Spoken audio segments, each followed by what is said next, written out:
Hello everyone, welcome you all again. तो जैसे कि हमने डिस्कस किया था कि हर चैप्टर को कंप्लीट करने के बाद हम उस चैप्टर के कुछ ऑब्जेक्टिव्स को सॉल्व करेंगे।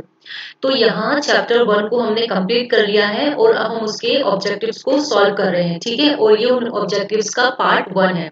इसी तरह हम पार्ट 1, पार्ट 2 और पार्ट 3 में करके सारे ऑब्जेक्टिव्स सॉल्व करेंगे और हर पार्ट में मैं 15 क्वेश्चंस आप लोगों के लिए लाऊंगी, ठीक है। अब देखो, इस पार्ट को हम इसलिए मिस नहीं कर सकते क्योंकि जितना जरूरी चैप्टर को पढ़ना और समझना है उतना ही जरूरी इन ऑब्जेक्टिव्स को सॉल्व करना भी है, क्योंकि अगर ये हमने कंप्लीट नहीं किया तो हमें यही समझ में नहीं आएगा कि जो चैप्टर हमने पढ़ा है वो वाकई हमें समझ में आया भी है या नहीं आया है, ठीक है। तो चैप्टर को कंप्लीट करने के बाद ध्यान से सारे ऑब्जेक्टिव्स को सॉल्व कर लेना, तीनों पार्ट्स को। तो ये पहला पार्ट है जिसमें हम 15 क्वेश्चंस को सॉल्व करेंगे। तो चलो शुरू करते हैं। पहला क्वेश्चन है, a binomial nomenclature has how many words, ठीक है। तो बाइनोमियल नोमेनक्लेचर में कितने वर्ड्स हैं? अब देखो, अगर किसी ने चैप्टर को पढ़ा है तरीके से तो उसको समझ में आ गया होगा। मैंने वहां बताया था कि जब बायोलॉजी हम पढ़ते हैं तो उसमें जो भी डिफिकल्ट या बड़े वर्ड्स होते हैं उन्हें हम ब्रेक डाउन करके समझते हैं। तो यहाँ पे क्या लिखा हुआ है? बाइनोमियल। इसमें बाई, बी आई जो है उससे क्या समझ में आ रहा है? बाई मतलब मैंने क्या बताया था? टू। तो यहाँ पे क्वेश्चन को पढ़ते ही समझ में आ रहा है कि यहाँ पे इसका आंसर क्या होगा? टू। तो जो बाइनोमियल नोमेनक्लेचर है वो क्या, बाइनोमियल नोमेनक्लेचर कितने वर्ड्स का है? टू वर्ड्स का, या इसका आंसर क्या है? Two. Next, Linnaeus is credited with. अब ये तो पता है कि लीनियस एक साइंटिस्ट है, ठीक है। तो इन्हें किस बात से क्रेडिटेड किया गया था? किस बात का क्रेडिट इन्हें दिया गया था? ऑप्शन है theory of biogenesis, binomial nomenclature, discovery of microscope, या डिस्कवरी ऑफ ब्लड सर्कुलेशन। तो अगर चैप्टर पढ़ा है तो सबको पता होगा कि यहाँ पे ना ही तो बायोजेनेसिस के बारे में बात की है इस चैप्टर में, ना ही हमने माइक्रोस्कोप की डिस्कवरी के बारे में बात की है, और ना ही ब्लड सर्कुलेशन के बारे में बात की है। तो बचा हुआ ऑप्शन क्या है? Option B, binomial nomenclature. तो यही इसका आंसर है। थर्ड क्वेश्चन है, hierarchical classification refers to. Option है to rank one above the other, second to divide classes into orders, third to divide order into families, fourth all of the above. तो जो chapter 1 हमने पढ़ा है उसमें hierarchical classification one of the most important topic है, ठीक है। सबको पता है कि उसमें क्या करते हैं, उसमें हमने कुछ कैटेगरीज डिवाइड की थी जिसको हमने कैसे याद रखा था? की प्लेट क्लीन और फैमिली गेट सिक, ऐसे ही याद रखा था, है ना। किंगडम, फाइलम, क्लास, ऐसे याद रखा था। तो क्या कर रहे हैं हम उसमें? हायरार्किकल क्लासिफिकेशन में क्या कर रहे हैं? उसमें हम एक रैंक बना रहे हैं, ठीक है, जिसमें एक के ऊपर एक हम क्लासिफिकेशन करते हैं। किस बेस पर? उस हायरार्किकल क्लासिफिकेशन के बेस पर। तो आंसर क्या है इसका? आंसर वन है, option one, to rank one above the other. Next, in a scientific name the name of the author printed in. Option A capital letter, option B italics, option C bold, option D abbreviated. तो इसका answer क्या है? Option D abbreviated. ये चीजें हमें केवल याद रखनी है। कुछ चीजें हैं जिन्हें हम समझ सकते हैं, लेकिन कुछ चीजें ऐसी हैं जिन्हें हमें केवल याद करना पड़ेगा। Question 5. Which are the terms interchangeable? Option A, species and subspecies. Option B, genus and species. Option C, kingdom and phylum. Option D, taxonomy and systematics. तो यहाँ पे देखो, वही बात है, अगर चैप्टर आप लोग पढ़ के आ चुके हो और फिर अगर इन्हें सॉल्व कर रहे हो तो सबको पता होगा स्पीशीज सब स्पीशीज अलग अलग है, जीनस एंड स्पीशीज भी अलग है, किंगडम एंड फाइलम भी अलग है, लेकिन टैक्सोनॉमी और सिस्टमैटिक से जो दोनों वर्ड हैं ये इंटरचेंजेबल है, ठीक है। तो इसका आंसर होगा option D. Sixth question, the defining feature of living being is. Living being का डिफाइनिंग फीचर क्या है? तो जैसे ही चैप्टर शुरू होता है हम डिफाइनिंग और नॉन डिफाइनिंग फीचर से सबसे पहले पढ़ते हैं। तो उसमें हमने क्या पढ़ा था? पहले ऑप्शन देखते हैं। Option A, they digest their food. Option B, they reproduce. Option C, they can regenerate. Option D, they respond to external stimuli. तो ऑप्शन डी जो है वो करेक्ट आंसर है, they respond to external stimuli. ये हमने पढ़ा था जैसे ही हमने चैप्टर को स्टार्ट किया था, ठीक है। Next question, identify identify the anabolic process from the following. अब देखो, जब भी हम क्वेश्चन सॉल्व करते हैं तो अगर हमने चैप्टर को पढ़ते समय कुछ ट्रिक्स याद की है तो वो हमें उस क्वेश्चन को देखते ही याद आ जाता है। जैसे ये क्वेश्चन पढ़ा, आइडेंटिफाई द एनाबॉलिक, तो जैसे ही मैंने पढ़ा एना तो मुझे वो ट्रिक याद आ गई जो मैंने पढ़ाते टाइम यूज की थी। क्या मैंने बोला था कि एना का मतलब, एना को ऐसे समझना कि एना इज इक्वल टू सिंथेसिस और कैटा इज इक्वल टू, कैटाबॉलिक में कैटा इज इक्वल टू कट, मतलब ब्रेक डाउन। तो एनाबॉलिक प्रोसेस में चीजों का सिंथेसिस होता है, चीजें बनती है, ब्रेक डाउन नहीं होती, चीजें बनती है। तो क्या, identify the anabolic process from the following. अब इन चारों ऑप्शन में से हमें ये बताना है कि एनाबॉलिक प्रोसेस कौन सी है। Option A photosynthesis, option B hydrolysis, option C glycolysis, option D respiration. तो देखो, ऑप्शन ए जो है बिना कुछ दिमाग लगाए, ऑप्शन ए में फोटोसिंथेसिस, यहाँ पे वर्ड ही सिंथेसिस आ रहा है और अगर हमें ये पता है कि एना मतलब सिंथेसिस तो यहाँ पे समझ में आ जाएगा कि इसका आंसर ही क्या होगा, फोटोसिंथेसिस। क्योंकि फोटोसिंथेसिस की प्रोसेस में हमें पता है क्या होता है, फोटो मतलब लाइट, तो लाइट की प्रेजेंस में क्या होता है, कई सारी चीजें मिलके, कार्बन डाइऑक्साइड, ऑक्सीजन, वाटर मिलके क्या बनाती है, ग्लूकोज बनाती है। तो इसका ऑप्शन ये हो गया।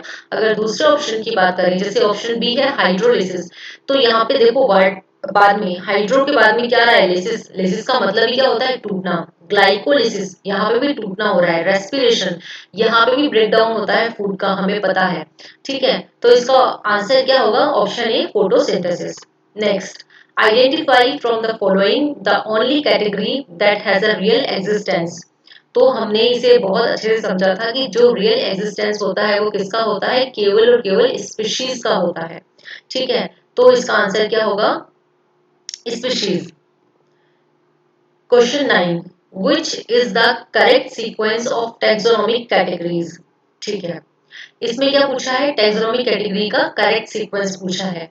अब जैसे ही ये क्वेश्चन आता है तो आपको अपने कॉपी के रफ पेज में क्या कर लेना है, जो हमने ट्रिक याद की थी की प्लेट क्लीन और फैमिली गेट सिक, जिसमें हमने की में के फोर किंगडम, प्लेट में पी फोर फाइलम, की प्लेट क्लीन, क्लीन में सी फोर क्लास, इस तरह हमने चीजें याद की थी ना। तो वो आप लिख लो एक बार, उसे देखते से ही आपको क्या हो जाएगा, क्लियर हो जाएगा कि इसमें कौन सा ऑर्डर जो है वो करेक्ट है। तो यहाँ पे जो तीन ऑप्शन हमें दिए हुए हैं, स्पीशीज, जीनस, ऑर्डर, फाइलम, है ना। ऑप्शन बी में क्या है, species, order, phylum, kingdom. Option C में क्या है, जीनस, स्पीशीज, ऑर्डर, किंगडम। तो यहाँ पे इनमें से कोई एक भी करेक्ट नहीं है। ठीक है, तो इसका आंसर क्या होगा, option D, none of the above. ठीक है, नेक्स्ट चलते हैं। A group of plants or animals with similar traits of any rank is।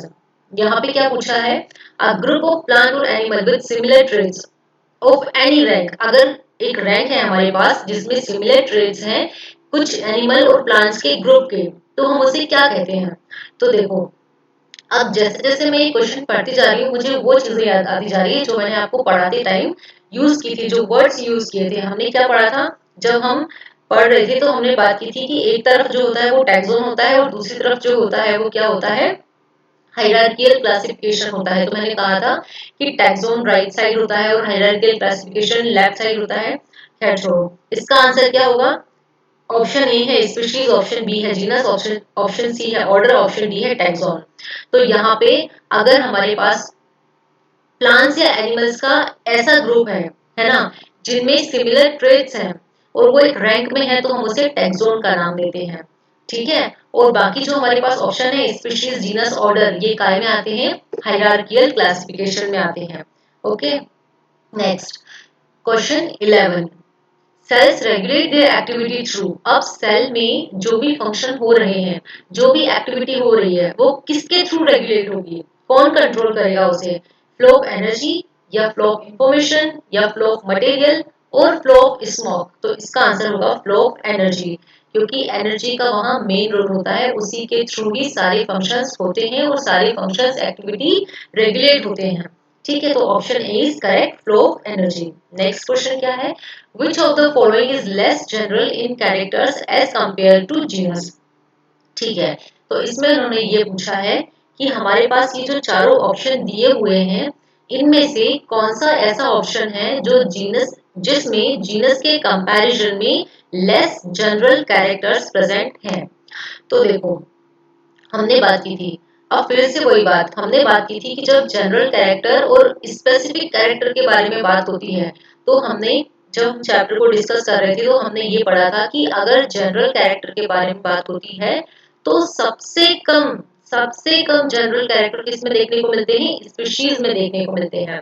और यहाँ भी इसका आंसर स्पीशीज ही होगा क्योंकि जीनस के कंपैरिजन में लेस जनरल कैरेक्टर हमें स्पीशीज में ही देखने को मिलते हैं।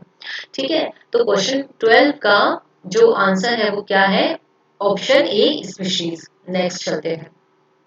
The expansion of ICZN is, अब इसमें इस वाले क्वेश्चन में कोई समझने वाली बात नहीं है, केवल इसे हमें याद करना था क्योंकि क्या है, केवल याद करने वाली चीज है ये। इसमें ICZN में I4 क्या होता है, इंटरनेशनल ना कि इंडियन, C4 क्या होता है, कोड ना कि क्लास, Z4 क्या होता है, जूलॉजिकल, और N4 क्या होता है, nomenclature.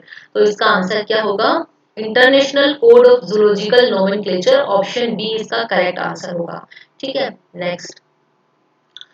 Linnaeus evolved a system of nomenclature called, इसके पहले भी हम ये क्वेश्चन सॉल्व कर चुके हैं कि लीनियस ने कि कौन सा नोमेनक्लेचर सिस्टम इवॉल्व किया था, तो वो था बाइनोमियल। ठीक है, जिसमें बाई का क्या मीनिंग है, टू।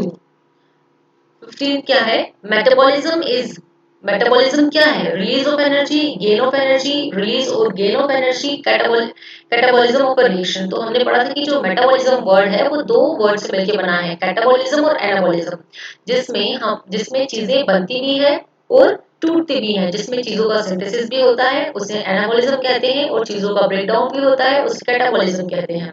ठीक है, तो यहाँ पे इसका आंसर क्या होगा, रिलीज और गेन ऑफ एनर्जी। ठीक है, क्योंकि जब चीजें बनती है तो क्या होता है, एनर्जी गेन होती है, और जब चीजें टूटती है तो एनर्जी रिलीज होती है। तो मेटाबॉलिज्म क्या है, रिलीज और गेन ऑफ एनर्जी। तो आंसर इसका ये हुआ। इसके साथ हमने 15 क्वेश्चंस कंप्लीट कर लिए हैं। ठीक है, ये हमारा पार्ट 1 था। इसके बाद पार्ट 2 और पार्ट 3 भी आएगा, और जिन लोगों ने भी चैनल को सब्सक्राइब नहीं किया है वो चैनल को सब्सक्राइब कर लें, ताकि सीक्वेंस वाइज जो भी चीजें अपलोड हो रही है वो उन लोगों तक आसानी से पहुंच जाए। ठीक है, तो मिलते हैं नेक्स्ट वीडियो में। Thank you.